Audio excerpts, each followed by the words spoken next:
नमस्कार विद्यार्थियों। आज हम मारवाड़ के महान शासक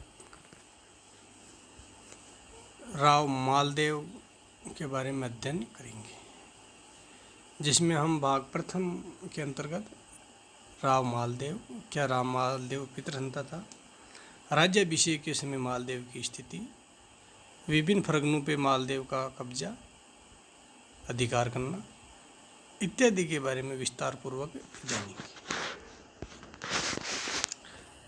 क्या मालदेव पितृसत्ता था? 1532 ईस्वी में मालदेव के पिता मारवाड़ के राठौड़ राजा राव गांगा की मृत्यु हो गई।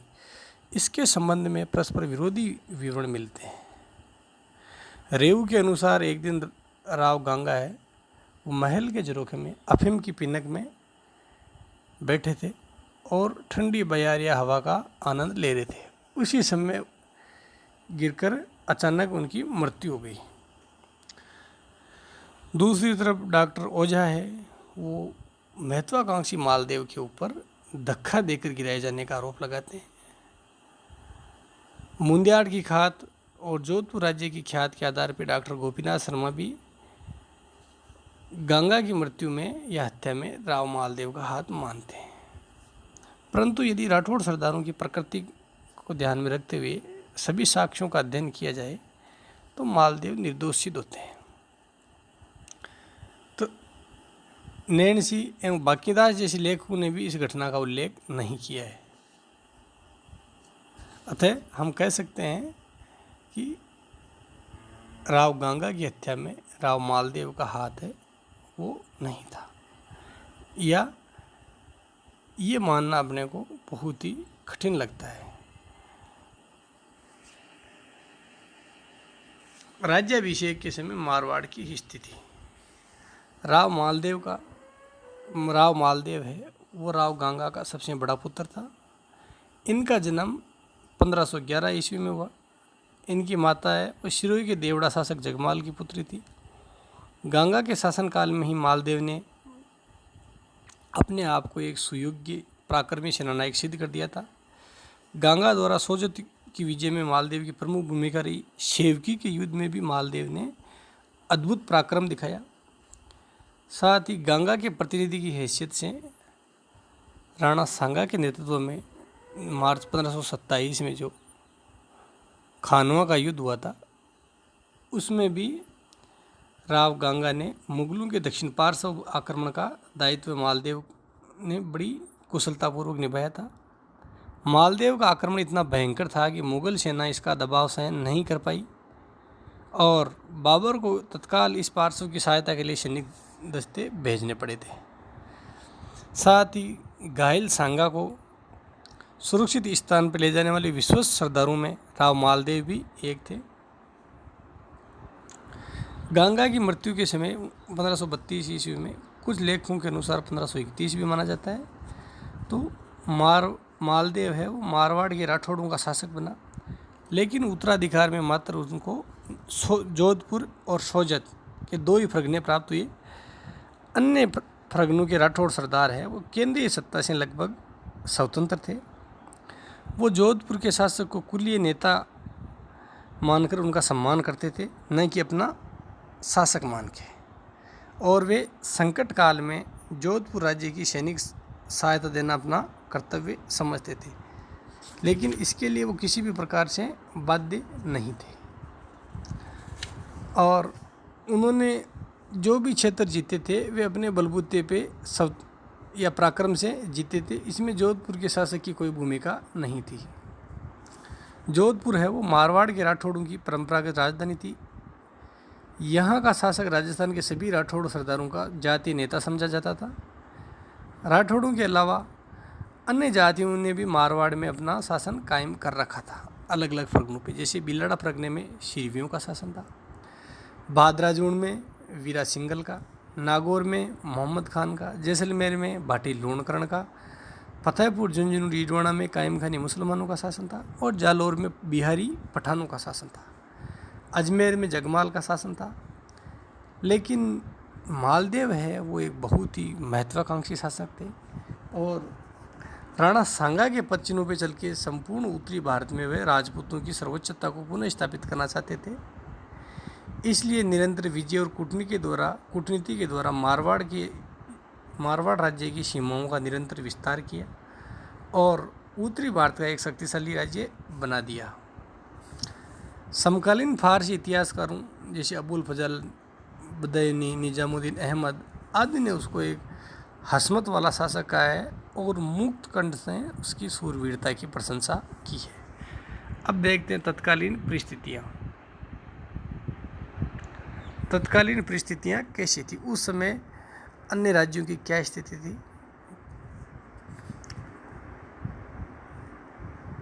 उस समय भारत में मुगल वंश की शासन की स्थापना हो चुकी थी और उनके मुगल वंश के संस्थापक बाबर की 1530 में मृत्यु हो गई। उसका उत्तराधिकारी हुमायूं विलासी, आक्रमणीय, अयोग्य शासक सिद्ध हुआ।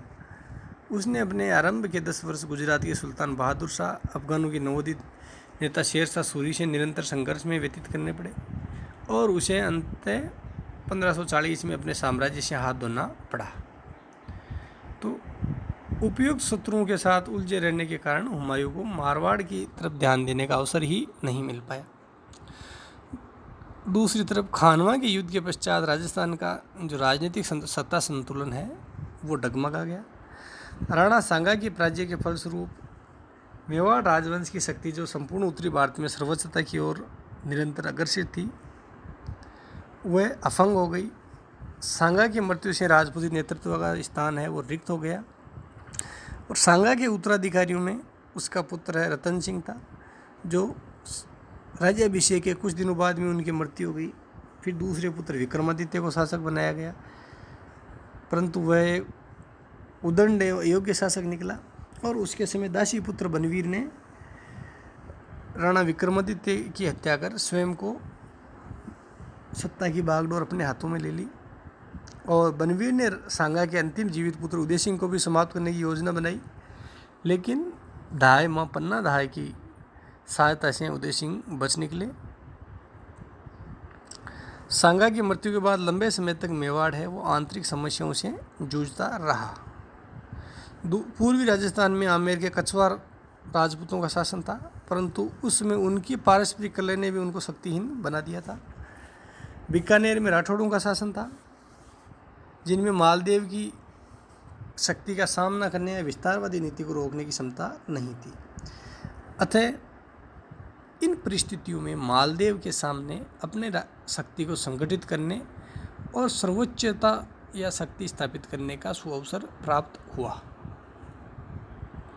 राज्य विस्तार के प्रारंभिक प्रयास। मालदेव ने इन उपयुक्त परिस्थितियों का लाभ उठाते हुए सर्वप्रथम अपने पड़ोसी सरदारों को, जो लगभग स्वतंत्र शासक की भूमिका की भांति शासन कर रहे थे, जीतने का प्रयास किया। 1533 में उसने फलोदी फरगने के ऊपर आक्रमण किया, जहाँ पे भाटी राजपूतों का शासन था, और भाटियों को पराजित करके फलोदी को अपने राज्य में शामिल कर लिया। 1535 में नागौर पे आक्रमण किया। उस समय नागौर में खानजादा वंश के दौलत खां का शासन था। दौलत खां पराजित हुए और नागौर पे मालदेव का अधिकार स्थापित हो गया। हालांकि कुछ समय बाद में नागौर के खान के सैनिकों ने मालदेव के सैनिकों को पुनः खदेड़ दिया, लेकिन 2 वर्ष पश्चात पुनः मालदेव का नागौर पे अधिकार हो गया। मालदेव ने 1536 ईस्वी में भीलड़ा पे आक्रमण किया और वहाँ के शिरवियों ने उनकी अधीनता स्वीकार कर ली। इसके बाद में सिवाना पे आक्रमण किया। नागौर अभियान के समय मालदेव ने सिवाना के शासक डूंगर सिंह को सहायता के लिए पत्र लिखा था, लेकिन डूंगर सिंह ने सहायता नहीं की। अतः 1538 ईस्वी में मालदेव ने सिवाना पे आक्रमण किया और अंत लंबे संघर्ष के बाद डूंगर सिंह किला छोड़ के भाग निकला और मालदेव का अधिकार हो गया। भादराजून और रायपुर पे अधिकार। भादराजून है वो जोधपुर से 50 मील की दूरी पे जादौर जिले का एक प्रमुख फरगना था और उस समय भादराजून पे सिंगलों का अधिकार था। 1539 में मालदेव ने भादराजून पे आक्रमण किया। इस अभियान में मेड़ता के वीरमदेव ने भी मालदेव का साथ दिया। कुछ दिनों के संघर्ष के बाद वीरा मारा गया और भादरा जून पे मालदेव का अधिकार हो गया। भादरा जून के अतिरिक्त रायपुर जो पाली जिले में स्थित है वहाँ पर भी सिंगलों का अधिकार था। तो रायपुर का सिंगल सरदार भी मालदेव के खिलाफ युद्ध में लड़ता हुआ मारा गया। इस प्रकार भादरा जून और मालदेव, इस पे रायपुर, दोनों पे मालदेव का अधिकार स्थापित हो गया। जालोर पे अधिकार। जालोर पर इस समय बिहारी पठानों का अधिकार था। मालदेव ने जालोर के शासक सिकंदर खां को सिंध के बिलोचियों का दमन करने में भरपूर सहायता की थी, परंतु सिकंदर खां है उसका उपकार भूल बैठा था। जब मालदेव को इन बातों की जानकारी मिली तो 1540 ईस्वी में जालोर पे आक्रमण किया और सिकंदर खां को बंदी बना के कैद में पटक दिया। कैद में रहते हुए सिकंदर खां की मृत्यु हो गई और अन्य जो बिहारी पठान थे उनको जालोर से खदेड़ दिया। इस प्रकार जालोर का किला है वो भी मालदेव के अधिकार क्षेत्र में आ गया। मेवाड़ के कुछ क्षेत्रों पे अधिकार। बनवीर के शासनकाल में मेवाड़ में व्याप्त अव्यवस्था का लाभ उठा के मालदेव ने मेवाड़ के कुछ क्षेत्रों जैसे बदनौर, कोशितल, बीसलपुर, मदारिया, नाडोल, जहाजपुर आदि क्षेत्रों पर अपना अधिकार कायम कर लिया और अपने सामंतों को जागीर के क्षेत्र रूप में ये क्षेत्र दे दिए। नैन सिंह की ख्यात और वीर विनोद दोनों से पता चलता है कि मालदेव ने महाराणा उदय सिंह को बनवीर के खिलाफ सहायता दी थी और उसकी सहायता के फलस्वरूप ही महाराणा उदय सिंह है वो बनवीर को परास्त कर पाए थे। लेकिन बाद में इनमें वैमनस्य हो गया और वैमनस्य का प्रमुख कारण है वो मालदेव की साली थी। जैत सिंह है वो मालदेव के ससुर थे और जैत सिंह की छोटी पुत्री से भी मालदेव शादी करना चाहते थे, लेकिन जैत सिंह उसका रिश्ता है वो उदय सिंह के साथ तय करके उदय सिंह के साथ शादी करती थी। इस प्रकार उदय सिंह और मालदेव के मध्य वैमनस्य स्थापित हो गया। मेड़ता पे अधिकार। मेड़ता पर इस समय वीरमदेव का अधिकार था और वीरमदेव मेड़ता के शासक थे।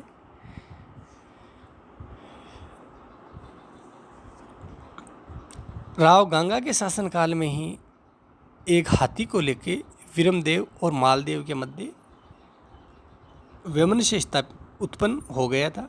मारवाड़ के सिंहासन पर बैठने के बाद मालदेव ने वीरमदेव को नष्ट करने का निश्चय किया। यद्यपि वीरमदेव ने मालदेव की सेवा करना स्वीकार कर लिया था। जब वीरमदेव मालदेव की सेवा में जोधपुर में ठहरा हुआ था तो मालदेव ने नागौर के खान, पंवारों और बरसिंह के पुत्रों को मेड़ता पे आक्रमण करने के लिए उकसाया। वे मेड़ता पे चढ़ आए, लेकिन वीरमदेव को उनकी चढ़ाई की सूचना मिली तो वह चुपचाप जोधपुर से निकला और इन आक्रमणकारियों को खदेड़ दिया, मार भगाया।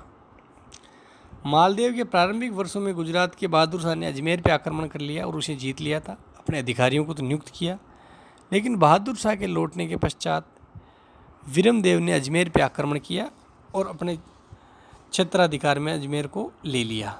मालदेव ने अजमेर वीरमदेव को जोधपुर राज्य को सौंपने को कहा, लेकिन मालदेव ने इससे इनकार कर दिया।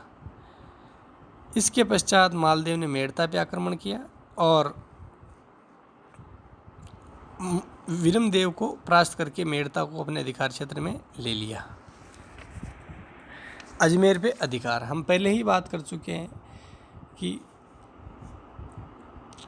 गुजरात के बहादुर शाह के पश्चात अजमेर पे वीरमदेव का कब्जा स्थापित हो गया था और वीरमदेव मेड़ता में परास्त होने के पश्चात अजमेर आ गए और रियापर के युद्ध में भी वीरमदेव को पराजित होना पड़ा। लेकिन फिर भी मालदेव को संतोष नहीं हुआ। उसने वीरमदेव को अजमेर से खदेड़ने का निश्चय किया, क्योंकि वे ये सोचते थे कि मालदेव है वो ये सोचते थे मालदेव कि वीरमदेव अजमेर को आधार बना के पुनः मेड़ता के ऊपर कब्जा कर सकते हैं। 1538 में मालदेव ने उसको अजमेर से खदेड़ने के लिए एक शक्तिशाली सेना भेजी। इस सेना ने वीरमदेव को अजमेर से खदेड़ दिया। अजमेर पे मालदेव का अधिकार हो गया और साथ ही सांबर, चाकसू, लालसोट इत्यादि क्षेत्रों पे भी मालदेव का अधिकार स्थापित हो गया। वीरमदेव यहाँ से भाग के रायमल शेखावत के पास पहुँचा। वहाँ से मल्हार ने के मुस्लिम सूबेदार के पास पहुँचा, थानेदार से मिला और थानेदार ने उसे रणथंभौर के मुस्लिम हाकिम से मिलवाया और मुस्लिम हाकिम के मार्फत मालदेव है वो शेर शाह सूरी से मिले। बीकानेर पर विजय। अपनी प्रारंभिक सफलताओं से उत्साहित होकर राव मालदेव ने राजस्थान में अपनी सर्वोच्चता स्थापित करने का प्रयास किया और उत्तरी भारत में जिसकी भूमिका का वह निर्वाह कर सके।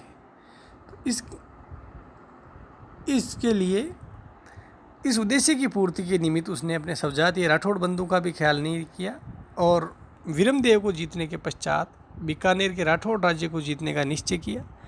बीकानेर पे उस समय राव जेत सिंह का शासन था। हालांकि राव जेत सिंह ने उनके पिता राव गंगा को गंगणी के युद्ध में सहायता प्रदान की और मारवाड़ के राठौड़ राज्य के साथ बीकानेर के संबंध है वो बड़े ही मैत्रीपूर्ण थे, परंतु सर्वोच्चता की आकांक्षा रखने वाले मालदेव को जेत सिंह की सत्ता है वो खटकने लगी।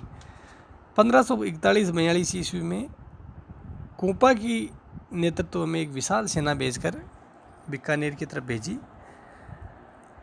जहां पाहेबा या साहेबा के युद्ध में राव जेत सिंह के साथ भीषण युद्ध संघर्ष हुआ। दोनों पक्षों के मध्य भीषण युद्ध हुआ, जिसमें राव जेत सिंह अपने बहुत से सरदारों के साथ वीरगति को प्राप्त हुए और 3-4 दिन पश्चात मालदेव की सेना ने बीकानेर का किला जीत लिया। इन संपूर्ण अभियान में का श्रेय कुंपा को जाता है और कुंपा को बीकानेर के साथ साथ डीडवाना एवं झुंझुनू की जागीर का प्रबंधन भी राव कुंपा को सौंप दिया। मालदेव का चरमोत्कर्ष। तो 1530 ईस्वी से 1542 ईस्वी के मध्य राव मालदेव है का चरमोत्कर्ष था। 1542 ईस्वी के आसपास मालदेव की शक्ति है वो चरम पे पहुंच गई। उसकी सीमाएं उत्तर में बीकानेर एवं हिसार, पूर्व में बयाना है धौलपुर, पश्चिम में भाटियों का जैसलमेर राज्य, दक्षिण में मेवाड़ की सीमा तक पहुंच गई। इससे बड़ा राज्य जोधपुर के राठौड़ों का कभी नहीं रहा था और उसके बाद भी किसी राठौड़ को इतने विशाल भूभाग का स्वामी बनने का गौरव प्राप्त नहीं हुआ। इससे पहले भी नहीं था और बाद में भी नहीं था। अपने पिता राव गंगा अपने जिन शत्रुओं और सवजातीय सरदारों से जो बड़े शक्तिशाली हो गए थे पूरी तरह मर्यादित नहीं कर पाए थे, राठौड़ मालदेव ने उनको जड़ से उखाड़ फेंका। राव मालदेव की एक निश्चित नीति थी, वह थी सर्वोच्चता की स्थापना। तो इस सर्वोच्चता की स्थापना के लिए उसे कठोर आचरण करना पड़ा। इस नीति के तहत मारवाड़ के आसपास के सुदूर दुर्गों मेड़ता, अजमेर, सिवाना, जालौर, नागौर, भादराजून, बीकानेर आदि को अपने अधिकार में ले लिया। मालदेव की महत्वपूर्ण बातों की ओर कुछ महत्वपूर्ण बातों की ओर ध्यान नहीं दे पाया, अपने राज्य को सही ढंग से संगठित नहीं कर पाया। मालदेव एक विजेता था, परंतु उसमें संगठनात्मक प्रतिभा और कूटनीति का अभाव था। मालदेव ने जैसलमेर, मेवाड़, बीकानेर और मेड़ता के शासकों के साथ वैमनस्य और शत्रुता बढ़ा ली। तो इस प्रकार अपने उसके सहयोगियों की संख्या कम हो गई और धीरे धीरे उसके ये विरोधी बन गए। साथ ही विरमदेव और जेत सिंह का पुत्र कल्याणमल है वो किसी प्रकार से शेर शाह के दरबार में पहुंच गए और मालदेव के विरुद्ध सहायता प्राप्त करने में सफल रहे। इस प्रकार से शेर शाह को मारवाड़ की राजनीति में हस्तक्षेप करने का अवसर मिल गया और मालदेव का विशाल राज्य है वो शेर शाह के जोरदार आक्रमण के सामने नहीं टिक पाया। अब हम अगले भाग में मालदेव का केंद्रीय सत्ता के साथ संघर्ष, गिरी सुमेल का युद्ध इत्यादि के बारे में विस्तारपूर्वक अध्ययन करेंगे। धन्यवाद बच्चों।